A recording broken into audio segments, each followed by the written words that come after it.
ಇಂದು 517ನೇ ಕೆಂಪೇಗೌಡ ಜಯಂತಿ ಅಂಗವಾಗಿ ಯುವ ಕನ್ನಡಿಗರ ಸೇನೆಯಿಂದ ಅದ್ಧೂರಿಯಾಗಿ ಕೆಂಪೇಗೌಡ ಜಯಂತಿಯನ್ನು ಆಚರಣೆ ಮಾಡಲಾಯಿತು. ಯುವ ಕನ್ನಡಿಗರ ಸೇನೆಯ ರಾಜ್ಯಾಧ್ಯಕ್ಷರಾದ ನ್ಯಾಲಾ ರಾಮಪ್ರಸಾದ್ ಗೌಡ ನೇತೃತ್ವದಲ್ಲಿ ಕೆಂಪೇಗೌಡ ಪ್ರತಿಮೆಗೆ ಪುಷ್ಪ ನಮನ ಜೊತೆಗೆ ಅನ್ನ ಸಂತರ್ಪಣೆಯನ್ನು ಏರ್ಪಡಿಸಲಾಗಿತ್ತು. ಅಲ್ಲದೆ ಬಂದಂತಹ ಗೌರವಾನ್ವಿತರಿಗೆ ಶಾಲು ಹೊದಿಸಿ ಸನ್ಮಾನಿಸಲಾಯಿತು. ಇನ್ನು ಕಾರ್ಯಕ್ರಮದಲ್ಲಿ ನಿರ್ಮಾಪಕರಾದ ಸಾರಾ ಗೋವಿಂದು, ಕನ್ನಡ ಪರ ಹೋರಾಟಗಾರರಾದ ರೂಪೇಶ್ ರಾಜಣ್ಣ, ಸಂಪೂರ್ಣ ನ್ಯೂಸ್ 24x7 ಸಂಸ್ಥಾಪಕರು ವ್ಯವಸ್ಥಾಪಕರಾಗಿರ್ತಕ್ಕಂಥ ಸಂಪೂರ್ಣ ಗೌಡ ಚಂದ್ರಶೇಖರ್ ಹಾಗೂ ಸಂಪೂರ್ಣ ನ್ಯೂಸ್ 24x7 ಸಿಇಒ ಚಂದ್ರಶೇಖರ್ ಸೇರಿದಂತೆ ಅನೇಕ ಗಣ್ಯರು ಕಾರ್ಯಕ್ರಮದಲ್ಲಿ ಹಾಜರಾಗಿದ್ದರು. ವೀಕ್ಷಕರೇ, ಇವತ್ತು 517ನೇ ಕೆಂಪೇಗೌಡರ ಜಯಂತಿ ಅಂಗವಾಗಿ ಯುವ ಕನ್ನಡಿಗರ ಸೇನೆಯಿಂದ ಅದ್ಧೂರಿಯಾಗಿ ಕೆಂಪೇಗೌಡ ಜಯಂತಿಯನ್ನು ಆಚರಣೆ ಮಾಡಲಾಯಿತು. ನೀವು ದೃಶ್ಯದಲ್ಲಿ ಗಮನಿಸ್ತಾ ಇದ್ದೀರಿ. ಕೆಂಪೇಗೌಡ ಅವರ ಮೂರ್ತಿಗೆ ಪುಷ್ಪ ನಮನವನ್ನು ಸಲ್ಲಿಸುವುದರ ಮೂಲಕ ಕೆಂಪೇಗೌಡ ಅವರ ಜಯಂತಿಯನ್ನು ಅದ್ಧೂರಿಯಾಗಿ ಆಚರಿಸಲಾಯಿತು.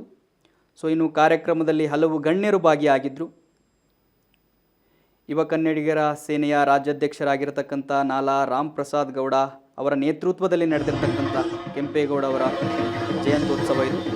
ಕೆಂಪೇಗೌಡ ಪ್ರತಿಮೆಗೆ ಪುಷ್ಪ ನಮನ ಸಲ್ಲಿಸುವ ಮೂಲಕ ಕನ್ನಡಿಗರ ಯುವ ವೇದಿಕೆಯ ಕಾರ್ಯಕ್ರಮ ಉದ್ಘಾಟನೆ ಆಯಿತು.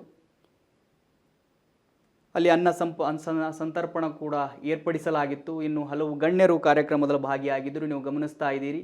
ಸಂಪೂರ್ಣ ನ್ಯೂಸ್ನ MD ಆಗಿರತಕ್ಕಂಥ ಸಂಪೂರ್ಣ ಗೌಡ ಚಂದ್ರಶೇಖರ್ ಮೇಡಮ್ ಅವರು ಕೂಡ ಇದ್ದಾರೆ. ಇನ್ನು CEO ಆಗಿರತಕ್ಕಂಥ ಚಂದ್ರಶೇಖರ್ ಸರ್ ಕೂಡ ಅಲ್ಲಿದ್ದಾರೆ. ಇನ್ನು ಕನ್ನಡ ಪರ ಹೋರಾಟಗಾರರಾಗಿರ್ತಕ್ಕಂಥ ರೂಪೇಶ್ ರಾಜಣ್ಣ ಆಗಿರ್ಬೋದು, ನಿರ್ಮಾಪಕರಾಗಿರ್ತಕ್ಕಂಥ ಸಾರಾ ಗೋವಿಂದು ಅವರಾಗಿರ್ಬೋದು, ಹಲವು ಗಣ್ಯರು ಕಾರ್ಯಕ್ರಮದಲ್ಲಿ ಭಾಗಿಯಾಗಿ ಈ ಒಂದು ಜಯಂತಿಯನ್ನು ಯಶಸ್ವಿಯಾಗಿ ಆಚರಣೆ ಮಾಡಿದರು. ಆಚರಣೆ ಅಲ್ಲ, ಪ್ರತಿ ವರ್ಷ ಅವ್ರ ಹೆಸರಿನಲ್ಲಿ ನಡೆಯುವಂಥ ಅದ್ದೂರಿ ಆಚರಣೆಗಳು. ಈ ದಿನನ ನಾಡಪ್ರಭು ಕೆಂಪೇಗೌಡರ ಜಯಂತಿ ಅಂತಲೇ ಕರಿತೀವಿ. ಯಾಕೆ ಕರಿತೀವಿ ಅಂದರೆ ನಮ್ಮ ಬೆಂಗಳೂರು, ನಾವೇನು ಬದುಕ್ತಾ ಇದ್ದೀವಿ, ಈ ಬೆಂಗಳೂರನ್ನ ಕಟ್ಟಿದಂಥ ಕೆಂಪೇಗೌಡ ಅವರು, ಇವರ ಆ ಕಾಲದ ಆಲೋಚನೆಗಳು ತುಂಬ ಅದ್ಭುತವಾಗಿದ್ವು. ಇದುವರೆಗೂ ನಾವು ಅದರಲ್ಲೇ ಬದುಕುವಂಥ ಒಂದು ವ್ಯವಸ್ಥೆಯನ್ನು ಮಾಡಿಕೊಟ್ಟಿದ್ದಾರೆ. ಇವತ್ತು ನಾಡಪ್ರಭು ಕೆಂಪೇಗೌಡ ಅವರ 517ನೇ ಜಯಂತಿಯನ್ನು ನಮ್ಮ ಬೆಂಗಳೂರಿನಾದ್ಯಂತ ಆಚರಿಸ್ತಾ ಇದ್ದಾರೆ. ಅದರಲ್ಲಿ ಕೆಲವು ತುಣುಕುಗಳನ್ನು ನಾನು ನಿಮಗೆ ತೋರಿಸ್ತಾ ಹೋಗ್ತೀನಿ, ಬನ್ನಿ. ನಾಡಪ್ರಭು ಕೆಂಪೇಗೌಡ ಅವರ 517ನೇ ಜಯಂತ್ಯೋತ್ಸವದ ಶುಭಾಶಯಗಳನ್ನು ನಿಮ್ಮೆಲ್ಲರಿಗೂ ತಿಳಿಸ್ತಾ, ಬೆಂಗಳೂರು ನಿರ್ಮಾತೃ ನಾಡದೊರೆ ಶ್ರೀ ಕೆಂಪೇಗೌಡರ 517ನೇ ಜಯಂತ್ಯೋತ್ಸವದ ಪ್ರಯುಕ್ತ ಯುವ ಕನ್ನಡಿಗರ ಸೇನೆ ವತಿಯಿಂದ ಕೆಂಪೇಗೌಡರನ್ನ ನೆನೆಸ್ಕೊಳೋ ವಿಚಾರದಲ್ಲಿ ಅವರ ಜಯಂತ್ಯೋತ್ಸವವನ್ನು ಇಂದು ಮೈಸೂರು ಬ್ಯಾಂಕ್ ಸರ್ಕಲಲ್ಲಿ ನಮ್ಮ ಯುವ ಕನ್ನಡಿಗರ ಸೇನೆಯ ಎಲ್ಲ ಸಂಘಟಿಗರು ತಂಡದೊಂದಿಗೆ ಅರ್ಥಪೂರ್ಣವಾಗಿ ಇವತ್ತು ಆಚರಣೆನ ಮಾಡಿದ್ದೀವಿ. ಈ ಒಂದು ಸಮಾರಂಭದಲ್ಲಿ ಆರೋಗ್ಯ ಶಿಬಿರ, ರಕ್ತದಾನ ಶಿಬಿರ, ಅನ್ನ ಸಂತರ್ಪಣೆ ಜೊತೆಯಲ್ಲಿ ಸಾಮಾಜಿಕ ಕಾರ್ಯಕ್ರಮನ ಮಾಡಿದ್ದೀವಿ.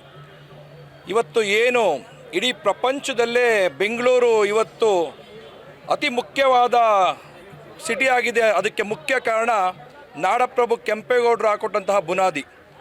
ಅವತ್ತಿನ ಅವರ ಯೋಜನೆ ಹೇಗಿತ್ತು ಅಂದರೆ, ಸುಮಾರು ಸಾವಿರಾರು ವರ್ಷಗಳು ಕಳೆದರೂ ಕೂಡ ಬೆಂಗಳೂರು ಭದ್ರವಾಗಿರಬೇಕು, ಬೆಂಗಳೂರು ಬೆಳಿಬೇಕು ಅನ್ನೋ ಅವರ ಯೋಜನೆ ಇವತ್ತು ನಾವು ಇಷ್ಟು ದೊಡ್ಡ ಮಟ್ಟದಲ್ಲಿ ಬೆಂಗಳೂರು ಉಳಿಲಿಕ್ಕೆ ಕಾರಣ. ಪ್ರತಿ ವರ್ಷ ಅವ್ರನ್ನ ಸ್ಮರಿಸ್ಕೊಳೋ ಕೆಲಸನ ಯುವ ಕನ್ನಡಿಗರ ಸೇನೆ ವತಿಯಿಂದ ಮಾಡ್ತಾ ಇದ್ದೀವಿ. ಜಯಂತ್ಯೋತ್ಸವ ಕೇವಲ ಆಚರಣೆಗಷ್ಟೇ ಅಲ್ಲ, ನಾನು ಸರ್ಕಾರಕ್ಕೆ ಒಂದು ಮನವಿನ ಮಾಡ್ತಾ ಇದ್ದೀನಿ. ಕೆಂಪೇಗೌಡ ಜಯಂತಿ ದಿನವನ್ನು ರಜಾ ದಿನವಾಗಿ ಘೋಷಿಸಬೇಕು. ರಜಾ ದಿನವಾಗಿ ಘೋಷಿಸಿದ್ರೆ ಶಾಲಾ ಮಕ್ಕಳಿಗೂ ಕೂಡ ಒಂದು ರಜೆ ಏನಕ್ಕೆ ಆಗುತ್ತೆ ಅಂತೇಳಿ ಕೆಂಪೇಗೌಡರನ್ನ ಸ್ಮರಿಸ್ಕೊಳ್ತಾರೆ.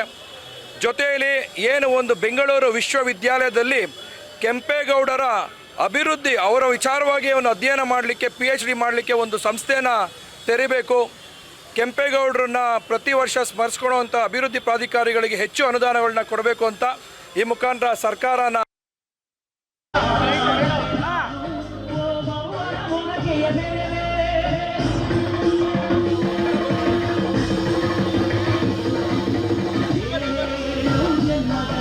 ಕನ್ನಡಿಗರ ಯುವ ವೇದಿಕೆಯ ರಾಮಪ್ರಸಾದ್ ಅವರ ನಾಯಕತ್ವದಲ್ಲಿ ನಾಡಪ್ರಭು ಕೆಂಪೇಗೌಡರ ಒಂದು 517ನೇ ಜಯಂತ್ಯೋತ್ಸವವನ್ನು ಆಚರಣೆ ಮಾಡೋದ್ರ ಮೂಲಕ ಕನ್ನಡಿಗರಿಗೆ ಒಂದು ಸ್ವಾಭಿಮಾನವನ್ನು ತುಂಬುವಂಥ ಕೆಲಸವನ್ನು ಮಾಡ್ತಾಯಿದ್ದಾರೆ. ಬಹುಶಃ ಇತಿಹಾಸವನ್ನು ಎಲ್ಲರೂ ಮರಿತಾ ಇದ್ದಾರೆ. ಇವತ್ತು ಈ ಬೆಂಗಳೂರು ನಗರವನ್ನು ಕೆಂಪೇಗೌಡರು ಕಟ್ತಾ ಹೋಗಿದ್ದರೆ ಇಲ್ಲಿ ನಾವ್ಯಾರೂ ಹೇಳಲಿಕ್ಕೆ ಆಗ್ತಿರಲಿಲ್ಲ. ಅಂಥ ಮಹಾತ್ಮನ ಒಂದು ಪುಣ್ಯ ಸ್ಮರಣೆಯನ್ನು ಇವತ್ತು ಮಾಡೋದ್ರ ಮೂಲಕ ಕನ್ನಡಿಗರ ಸ್ವಾಭಿಮಾನವನ್ನು ಎತ್ತಿ ಹಿಡಿದಿದ್ದಾರೆ. ಅದಕ್ಕಾಗಿ ರಾಮ್ ಪ್ರಸಾದ್ ಮತ್ತು ಅವರ ಗೆಳೆಯರಿಗೆ ನಾನು ವಿಶೇಷವಾಗಿ ಅಭಿನಂದನೆಗಳನ್ನು ಸಲ್ಲಿಸ್ತೀನಿ. ಆ ಸಂದರ್ಭದಲ್ಲಿ ಅನೇಕ ಮಾಧ್ಯಮದ ಮಿತ್ರರು ನಿಮಗೆ ನನ್ನನ್ನು ಬಂದು ಕೇಳ್ತಾರೆ, ನಿಮ್ಮ ಅನಿಸಿಕೆ ಏನು ಅಂತ ಹೇಳ್ಬಿಟ್ಟು. ನಾನು ಆವಾಗ ಹೇಳ್ತೀನಿ, ಈ ಒಂದು ಅಂತಾರಾಷ್ಟ್ರೀಯ ವಿಮಾನ ನಿಲ್ದಾಣಕ್ಕೆ ಕೆಂಪೇಗೌಡರ ಹೆಸರನ್ನ ಇಡೋದು ಭಾಳ ಸೂಕ್ತ ಅಂತ ಹೇಳಿ ಅದನ್ನು ಸಮರ್ಥಿಸ್ಕೊಳ್ತೀನಿ. ಅದನ್ನು ಯಾಕೆ ಹೇಳ್ತಾ ಇದ್ದೀನಿ ಅಂತ ಹೇಳಿದ್ರೆ, ನನ್ನ ಜನ ಇತಿಹಾಸವನ್ನು ಮರಿತಾ ಇದ್ದಾರೆ.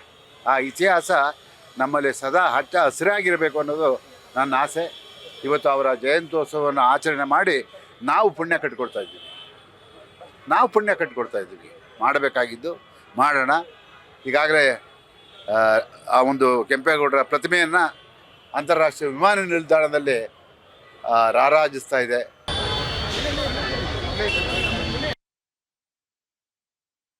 ವಿಶ್ವದ ಭೂಪಟದಲ್ಲಿ ಇವತ್ತು ಬೆಂಗಳೂರು ಮಿನುಗ್ತಾ ಇದೆ. ಅದಕ್ಕೆ ಭದ್ರ ಬುನಾದಿಯನ್ನು ಹಾಕ್ಕೊಟ್ಟಂಥ ನಿಮ್ಮೆಲ್ಲರ ಶ್ರೀ ಕೆಂಪೇಗೌಡರ ಜಯಂತಿಯ ಒಂದು ದಿನ ಇವತ್ತು. ಒಬ್ಬ ಕನ್ನಡಿಗನಾಗಿ ನನಗೆ ಬಹಳ ಹೆಮ್ಮೆ ಅನ್ನಿಸ್ತಾ ಇದೆ. ಇವತ್ತು ಅವರನ್ನು ಇಡೀ ರಾಜ್ಯ ನೆನೆಸ್ಕೊಳ್ತಕ್ಕಂಥ ಒಂದು ಕೆಲಸವನ್ನು ಮಾಡ್ತಾ ಇದೆ. ಹಲವಾರು IT-BT ಕಂಪ್ನಿಗಳು ಇವತ್ತು ಅತಿ ಹೆಚ್ಚು ತೆರಿಗೆಯನ್ನು ಸಂಪಾದಿಸಿ ಕರ್ನಾಟಕದ ಹಲವಾರು ಭಾಗಗಳಿಗೆ ನೀಡುವಂತಹ ಕೆಲಸವನ್ನು ಇವತ್ತು ಬೆಂಗಳೂರು ಮಾಡ್ತಾ ಇದೆ. ಅಂತ ಬೆಂಗಳೂರಿನ ಕಟ್ಟಿದಂಥ ಶ್ರೀ ಕೆಂಪೇಗೌಡರ ಜಯಂತಿಯನ್ನು ನನ್ನ ಸ್ನೇಹಿತರಾದಂಥ ನಮ್ಮ ರಾಮ್ ಪ್ರಸಾದ್ ಗೌಡರು ಹಾಗೂ ಅವರ ಇಡೀ ತಂಡ ಯುವ ಕನ್ನಡಿಗರ ಸೇನೆ ವತಿಯಿಂದ ಅದ್ಧೂರಿಯಾಗಿ ಇಲ್ಲಿ 5ನೇ ವರ್ಷದ ಅದು ಕೆಂಪೇಗೌಡ ಜಯಂತಿಯನ್ನು ಮಾಡ್ತಾ ಇದ್ದಾರೆ. ಸೊ ಭಾಳ ಖುಷಿಯಾಯಿತು. ಆಹ್ವಾನ ಕೊಟ್ಟಿದ್ರು, ಇವತ್ತು ನಾವು ಬಂದಿದ್ದು. ನಮ್ಮ ಹಲವಾರು ಸಂಘಟನಾ ಮಿತ್ರರು, ನಮ್ಮ ರಾಮಣ್ಣವರು ಎಲ್ಲರೂ ಇಲ್ಲಿ ಈ ಒಂದು ಕಾರ್ಯಕ್ರಮಕ್ಕೆ ನಾವು ಪಕ್ಷಾತೀತವಾಗಿ ಸಂಘಟನಾತೀತವಾಗಿ ನಾವೆಲ್ಲರೂ ಬಂದಿರತಕ್ಕಂಥ ಉದ್ದೇಶ ಏನು ಅಂತಂದರೆ, ಕೆಂಪೇಗೌಡರು ನಮ್ಮೆಲ್ಲರಿಗೂ ಸೇರಿದಂಥವ್ರು. ಯಾವುದೇ ಜಾತಿ ಮತ ಧರ್ಮವನ್ನು ನೋಡದೆ ಹಲವಾರು ಪೇಟೆಗಳನ್ನು ನಿರ್ಮಿಸಿ ಪ್ರತಿಯೊಬ್ಬರಿಗೂ ಬದುಕನ್ನು ಕಟ್ಟಿಕೊಡೋದಕ್ಕೆ ತಮ್ಮದೇ ಆದ ಒಂದು ರೀತಿಯಲ್ಲಿ ದುಡಿದಂಥ ಮಹನೀಯರು. ಅವರನ್ನು ನೆನೆಸ್ಕೊಳ್ತಕ್ಕಂಥದ್ದು ಕೇವಲ ಒಂದು ದಿನಕ್ಕೆ ಸೀಮಿತವಾಗದೆ 365 ದಿನವೂ